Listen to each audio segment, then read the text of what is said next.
You're now watching Sports Bettor's Paradise on the Bet Rivers Network.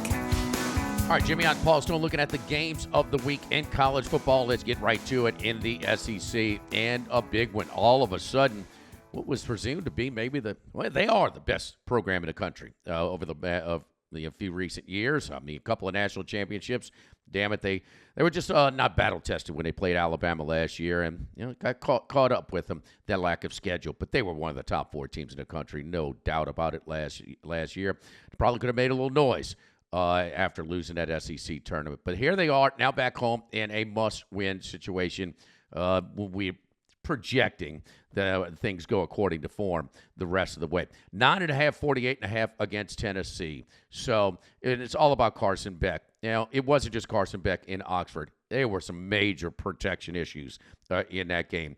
But in SEC play now, 10 TDs and 12 interceptions for a guy that was thought of as a possible number 1 overall pick at some point. We've talked about maybe some of the distractions that he's got with the fancy car and the fancy girlfriend and all the fancy lifestyle, but he is that offensive line is not quite what it's been in previous years as well. Ole Miss battered and bruised him pretty good, and it wasn't just the defensive tackles that everybody talk about. This is the toughest game on Tennessee's schedule, however, and Nico a little nicked up coming into this one.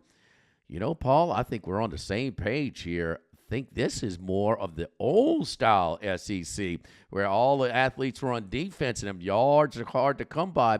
We're seeing this, and there's no team that typifies going back, old-school SEC than Tennessee, because they wanted to tempo you. They wanted to take their shots, and he had a trigger man in Hooker, and we just thought it was going to get better and better. They liked Nico, but he is not where he needs to be as a passer just yet. Also comes up nicked into this one as well.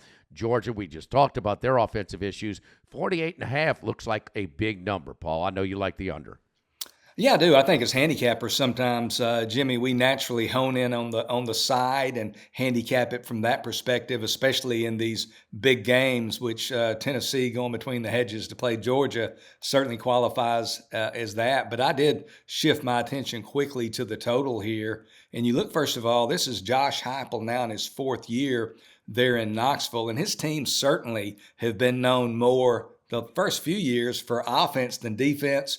Only averaged 31.9 points per game last year, but that was after leading the nation in scoring in 2022 at 44.5 points per game. In 2021, they averaged almost 38 points per game, were 7th nationally then in scoring. But this is a defensive football team now. The paradigm has kind of shifted there for the Volunteers.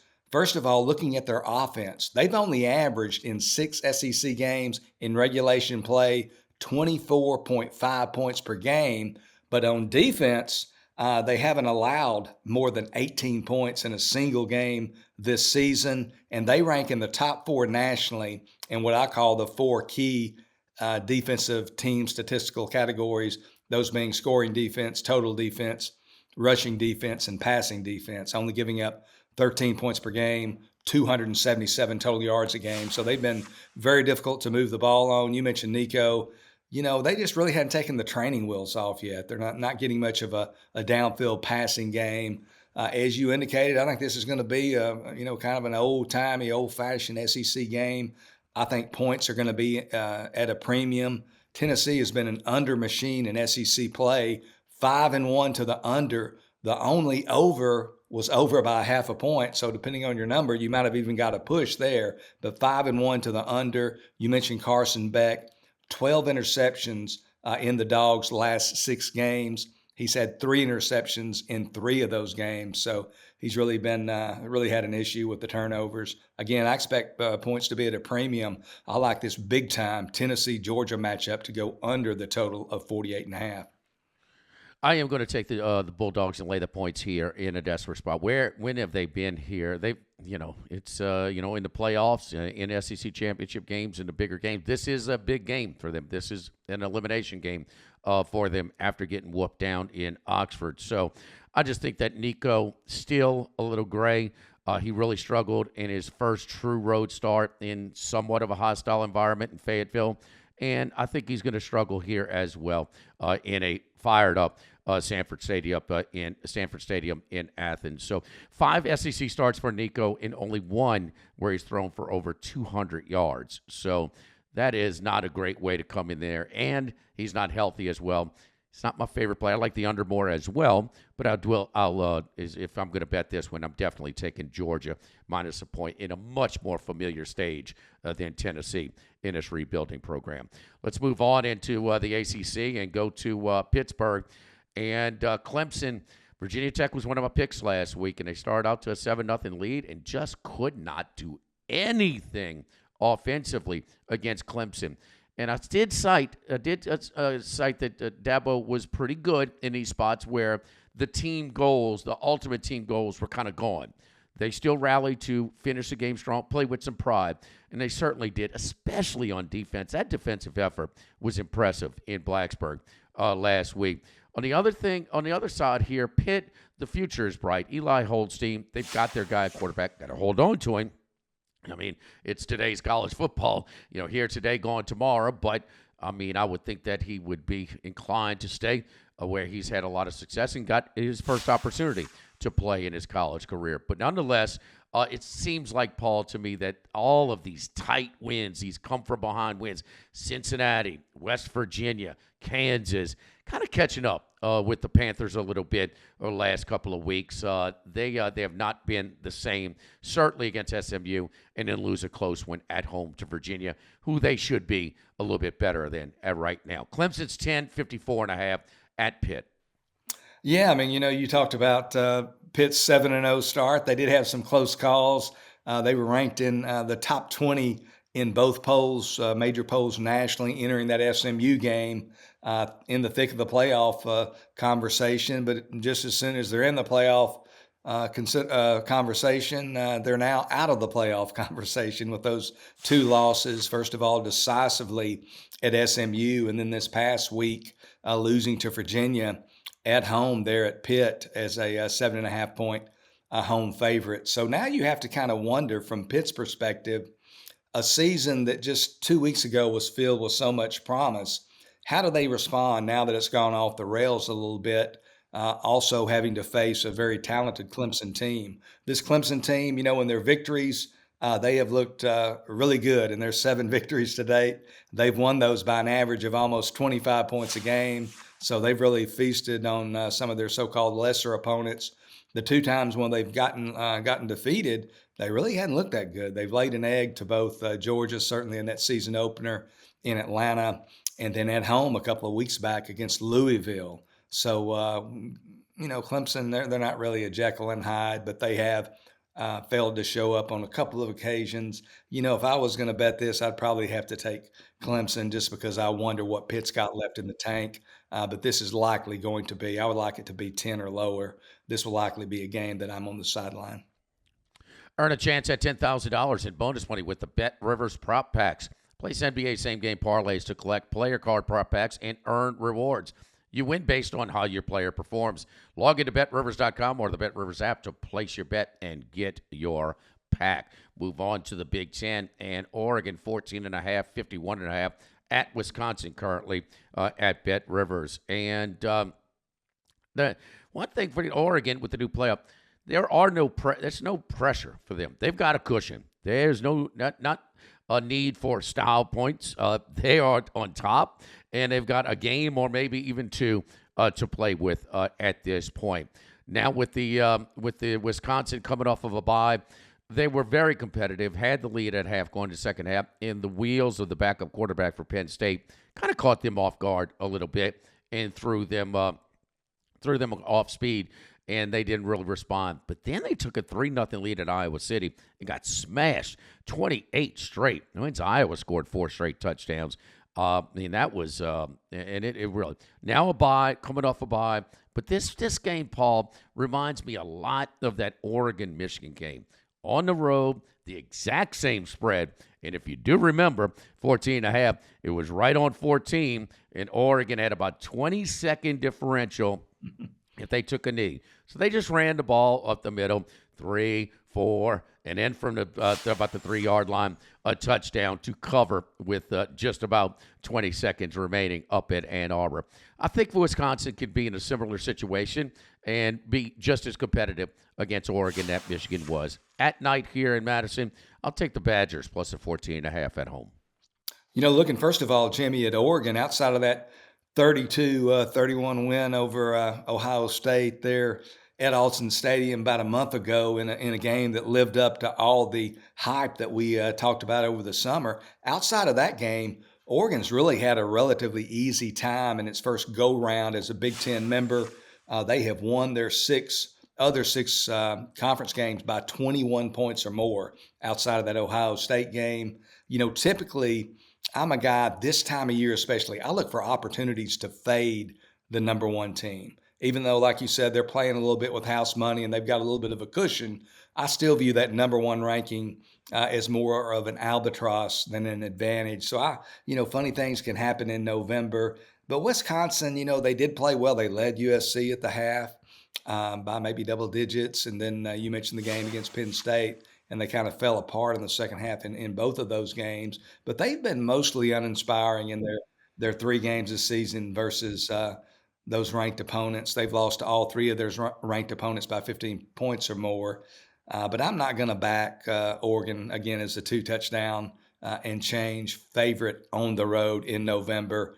This will be a game that I'll pass on, but I see where you're coming from because funny things have and will happen in the month of November in the sport that we love, college football. How about this too, Paul? Last week, another unranked team beats a top 10 team. There were 5 of those last year. Already this season, that's number 10. So we talk about the parity. I mean, that is strong. 10 already double with games to play, and also a little bit of, like I said, a little bit of cushion, maybe a little bit of a spot maybe where they could take their foot off the gas. And we saw that against on a Friday night game against Michigan State, where they kind of took their foot off the gas a little bit, let Michigan State backdoor with that field goal late. Don't forget, players can play same-game parlays on college football and NFL games to earn squares at Bet Rivers.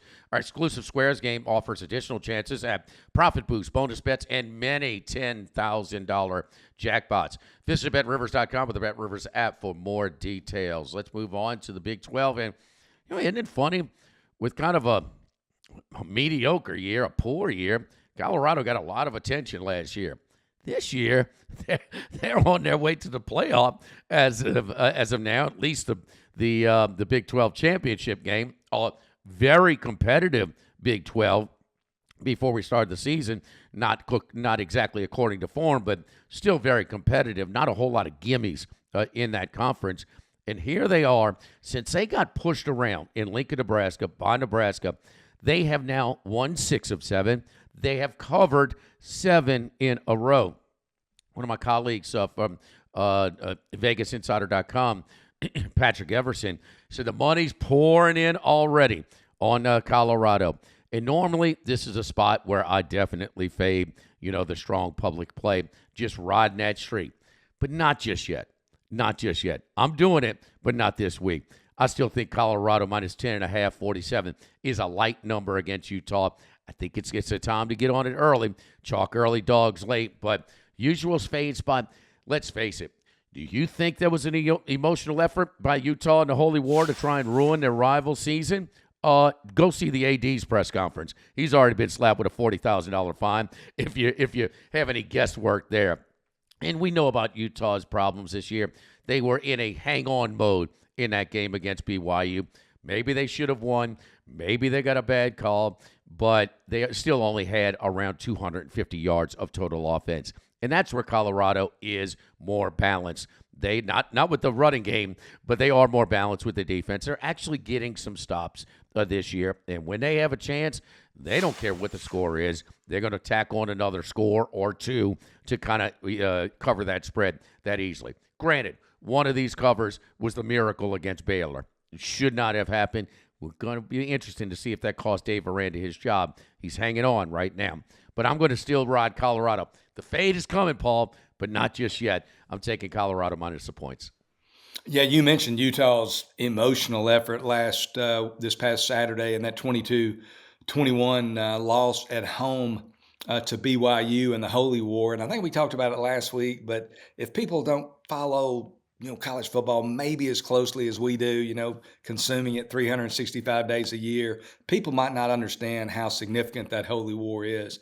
That is one of the most underrated rivalries in college football. There is true despise and hate among those fan bases. And you just have to wonder. I mean, I would kind of like to take, like you said, the fade Colorado and take Utah plus double digits. But you just have to wonder, a season that started with so much promise with the Utes. I mean, they were the preseason favorite in the media poll there in Las Vegas during media days back in July. And here they are. I think a lot of people, if somebody picked Utah first in their preseason poll and Oklahoma State second, I'd say, hey man, that's probably what I would have done. Those two teams are at the bottom of the league combined 1-12 straight up. I mean, this is a crazy conference. Deion's 3 victories away from making, if he beats Utah, Kansas, and Oklahoma State to close the regular season, he'll have the Buffaloes in the conference championship game there on December 7th in Arlington, most likely against BYU, and just be 1 victory away from the college playoff. I don't know if college football would be the same if Deion would ever be the same if Deion makes the playoff in year 2. But I'll probably lay low here. I mean, I'd like to take Utah plus double digits, but again, they maybe have hung the cleats up. Maybe not. Paul, it's was it 18 consecutive winning seasons that's come to a stop now for in the Big 12 and Mike Gundy in Stillwater, Oklahoma? Was it 18 in a row? That sounds right. I know he's in his 20th year or so. No, he lost his first year. He had a losing season his first year. He's had winning seasons ever since. So that 18 in a row. 18 I in a believe row, this right. will be his 20th. His 20th And year. and it's so much of press conferences, a little bit of lip service and useless stuff. But didn't he try and warn us maybe what was happening when he said, "Hey, I told my players we're done talking about the NIL." When it was in mid-August, said, we're now practicing for the season. Quit asking me about, you need more money. Your agent's calling me and aggravate me. Because in all the things that are tough to predict, wasn't that the easiest to predict? The best running back in the country and his entire offensive line is coming back for them to have a running game, and they don't. I mean, so... welcome to college football parity and all of the distractions. It's one of those intangibles. It's hard to quantify, but it exists, and it is out there to say the least. Let's stay in the Big 12, and this is a good one. How about one of the stories of the year? That's Arizona State, the youngest coach in FBS Division I in Kenny Dillingham, 34 years old. Got the job at 33 in Tempe and had a little bit of a mess to clean up, some sanctions from Herm Edwards and some COVID violations. Yeah, the NCAA still exists. But anyway, Kansas State in Bet Rivers right now at the Little Apple, 9.5, 51.5. Both teams 7-2. The big, we look first of all at the big one as the availability of running back Scatterboo, 1,000-yard rusher for the Sun Devils, takes a lot of pressure off the young freshman quarterback Sam Levitt. But speaking of Sam Levitt, the 3-star prospect out of Westland, Oregon, signed with Michigan State and is transferred to Tempe. Him and Avery Johnson. Avery Johnson was a big-time recruit. I mean, 5-star in-state. They basically promised him playing time. But look how close, because when I watched him play, in Avery Johnson, his legs, he's trying to become a passer. But he's a dual threat. And I'm sure he'll develop and get more consistent passing the ball. But Levitt can move a little bit as well. Check out the yardstick when it comes to Levitt and Johnson. Levitt, 7.9 yards at attempt. Johnson, 7.5. Levitt, 10 more touchdowns and interceptions, 14-4. Johnson, 17-7 touchdowns and interceptions. Rushing, Levitt, 306 and 4 TDs. Johnson, 391 and 4 TDs. You can nitpick them a little bit, but their style a little bit. One was way more highly recruited. Levitt was a pretty decent recruit as well. They had some Florida State interests and some others. But, man, they remind me a lot of each other. No comparison with the youth and experience at the head coaching position. And I just think that Arizona State, this is going to be a tough one, man. We see some really good seasoned teams go into the Little Apple and have their problems. This is a really tough one because Kansas State, if Colorado slips, they own that tiebreaker, beating them in Boulder. They can, if they win out and Colorado loses one, they'll get into the Big 12 championship game. K-State 9.5 at home against Arizona State. Yeah, Arizona State, first of all, and you touched on it. They've quietly, I think rather quietly, been one of college football's biggest surprises. You mentioned 34-year-old Kenny Dillingham. He's got them at 7-2 on the year, 4-2 in league play. And if the listening audience out there and viewing audience, if you haven't heard Kenny Dillingham at a press conference, this guy's kind of a riot. He's a funny guy, really like him. He's former offensive coordinator at Auburn, and then he went to Oregon, and that's the reason Bo Nix went to Oregon, was to follow his offensive coordinator, Dillingham. Then Dillingham gets the head job there at Arizona State, now in his second year. As you mentioned, had to clean up a huge mess left behind by his predecessor, Herm Edwards. Dillingham last year, I don't remember who the press conference was following what game, but it was a tough season. It was a long season, and he was disheveled, kind of just outside the field house or whatever, just saying crazy stuff, but with a lot of passion, and really like Dillingham. They enter this game. They've won 4 of their last 5, has Arizona State. But you mentioned one of the injury situations. Skataboo, the running back, 1,001 yards already, despite missing last week's victory over UCF due to an undisclosed injury. He's questionable, may or may not play. If he does, he'll be at something less than 100%. But their middle linebacker, they'll be missing him, Keyshawn Elliott. He's out with injury, so that certainly impacts their defensive side of the football. Skataboo's a big part of that offense, and you mentioned Sam Levitt. Been exceptionally impressed with him. He has been a steady influence at that quarterback position, has established kind of a connection with wide receiver Jordan Tyson, who is the Sun Devils' top receiver this year. Last week's victory by Arizona State, 35-31 at home over UCF, a little bit misleading. Arizona State only 260 total yards without Skataboo, but they scored 2 non-offensive touchdowns, one on a blocked punt return, one on an interception return. You look at this Kansas State team, I think this sets up really nicely for the Wildcats.